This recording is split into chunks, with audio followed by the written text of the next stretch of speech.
Hello everyone, আসসালামু আলাইকুম। আজকে পবিত্র জুমার দিন, আজ শুক্রবার। তো আজকে আমার মেয়ের কথা ছিল তার ফুফুদের বাসায় বেড়াতে যাবে, তো যেতে পারে নাই। তো সেজন্য আমাকে বলতেছে আজকে যাতে আমি মুরগির মাংস বাসায় রান্না করি। বেশিরভাগ সময় আমরা মাছ রান্না করি, মাছ খেয়ে থাকি, মাঝে মাঝে একটু মুরগিটা খাই। প্রতিদিনই আমাদের মাছ রান্না করি। তো মেয়ের কথা শুনে ভাবলাম যে তাহলে একটু মুরগি রোস্টের মতো রান্না করে দেই, আর সবজি রান্না করি, চাইনিজ সবজি। তো চাইনিজ সবজি কিন্তু সবাই পোলাওর সাথে আর ফ্রাইড রাইসের সাথে খায়, আর আজকে আমি সবাইকে ভাতের সাথে চাইনিজ সবজিটা খাওয়াবো। আমি কিন্তু আগে অনেকবার চাইনিজ সবজি ভাতের সাথেই খেয়েছি, সাদা ভাতের সাথে। আমার কাছে কিন্তু খুব ভালো লাগে, কোনো কিছু মনে হয় না যে আমি ফ্রাইড রাইস মিস করতেছি বা পোলাও হলে ভালো হতো, এরকম মনে হয় না। কারণ এই সবজিটা এতটাই মজা, এতটাই স্বাদ যে এখানে ফ্রাইড রাইস বা পোলাও লাগে না, এমনিতেই মজা। তো এই তো আমি মুরগির মাংসটা রান্না করতেছি। তো প্রথমে আমি এইখানে একটা আস্ত মুরগি নিয়েছি, ব্রয়লার, পিস পিস করে কেটে নিলাম। আমি এটা সবাইকে 2 বেলা খাওয়াবো। তো এইদিকে আমি সবজিটাও রান্না বসিয়ে দিয়েছি। তো প্রথমে আমি একটু কষিয়ে নিলাম মাংসর সাথে সবজিগুলো, তারপর আমি দুধ, কর্নফ্লাওয়ার অ্যাড করব। তো চাইনিজ সবজিতে সবাই ব্যবহার করে পেঁপে আর গাজর বেশিরভাগ, কিন্তু আমি এখানে একটা সবজি বেশি দেই, এটা আলু। আর সাথে তো ক্যাপসিকাম থাকেই, অন্য সবজিও থাকে, কিন্তু আমি আলু ছাড়া খেতে পারি না। আলুটা না দিলে আমার কাছে ভালো লাগে না, কিন্তু চাইনিজ সবজিতে আলুটা দেয় না, কিন্তু আমি এখানে আলু অ্যাড করেছি। আলুটা আমার মুখে লাগলে খুবই ভালো লাগে খেতে, আর না হলে পেঁপের জন্য পানসা হয়ে যায়। তো আমি একটু কর্নফ্লাওয়ারটা দিয়ে দিলাম। আমি কিন্তু কর্নফ্লাওয়ারটা পানি দিয়ে গোলাইনি, আমি কর্নফ্লাওয়ারটা দুধ দিয়ে গুলিয়েছি। তো দুধের সাথে কর্নফ্লাওয়ার মিশিয়ে দিলাম, তারপরও আমি এক্সট্রাভাবে আবারও একটু দুধ দিয়ে দিলাম। এই সবজিতে মুরগির মাংস যত বেশি হয় আর দুধ যত বেশি হয় ততই ভালো লাগে, আর একটু সস দিলে আরও বেশি স্বাদ হয়, সয়া সস আর টমেটো সস। তা আমি কিন্তু এই সবজিটা অনেক ভালো করে রান্না করতে পারি। আমার হাজব্যান্ড সবসময় খেয়ে বলবে, না এই সবজিটা তুমি অনেক ভালো রান্না করো।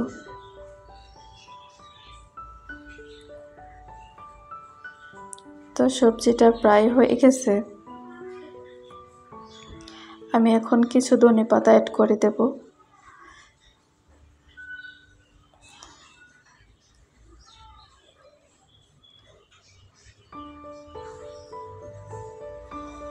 আমি এখানে বিলাতি ধনেপাতা নিয়েছি।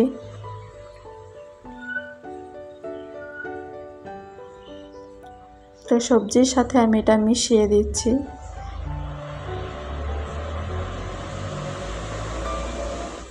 তো এখন আমি একদম লো হিটে রান্না করব, আর হাই হিটে রান্না করব না, যাতে একটা সেন্ট বেড়ে যায়। তো এদিকে ঘরটা একদম অগোছালো হয়ে আছে, একটু পরিষ্কার করে নিচ্ছি। এখানে আমাদের নতুন একটা কারিগর রাতে থাকে, তো ছেলেটার কি কমন সেন্স, তুই এখান থেকে উঠেছিস কিন্তু এই জায়গাটা একটু পরিষ্কার করবি না? চাদরটা উল্টে আছে, কাঁথা বালিশ অন্য জায়গায় চলে গেছে। কি আশ্চর্য, মানুষ বলে চোখ থাকতেও অন্ধ, এরকম একটা অবস্থা।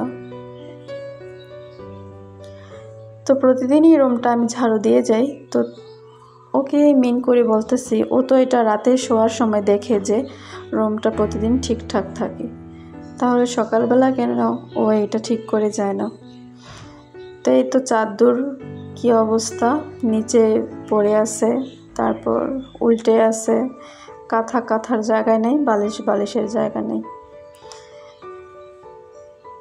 তো কোনো একটা কারণে ওকে বাসায় এনে রাখছি, না হলে ওকে দোকানে রাখা হতো।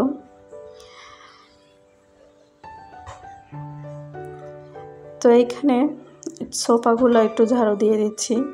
প্রতিদিন শলার ঝাড়ু দিয়ে এভাবে পরিষ্কার করলে ময়লা বা ধুল আটকায় না। প্রতিদিন যদি সোফাকে একটা বাড়ি দিয়ে দিই তাহলে আর এরকম ধুল আটকায় না।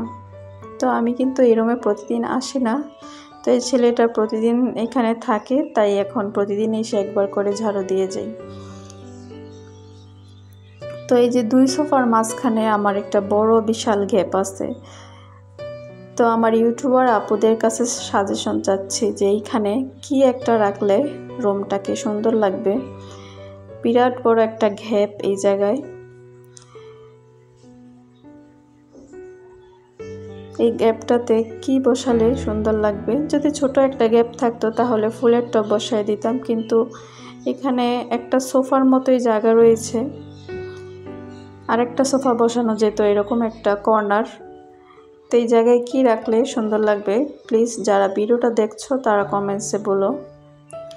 তার এই তো রুম টুম ঝাড়ু দিয়ে নিলাম।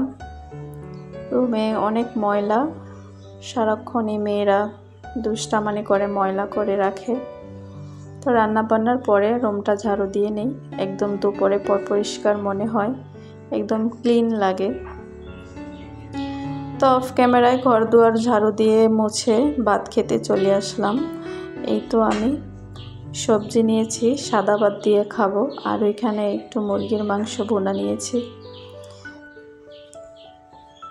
তো আমার মতো কে কে চাইনিজ সবজি ভাত দিয়ে সাদা ভাত দিয়ে খাও প্লিজ কমেন্টসে জানাবে। আমার কাছে কিন্তু দারুণ লাগে খেতে।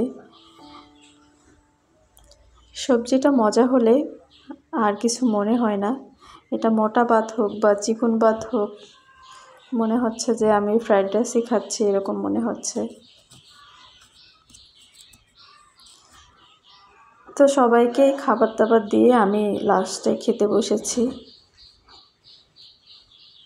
কারিগরদের, তারপর আমার হাজব্যান্ডকে, তারপর 2 মেয়েকে খাইয়ে লাস্টে আমি খেতে বসলাম। তো এই ফাঁকে একটু ভিডিও করে নিলাম। আজকের ভিডিওটা কেমন হয়েছে সবাই কমেন্টসে জানাবে। আল্লাহ হাফেজ।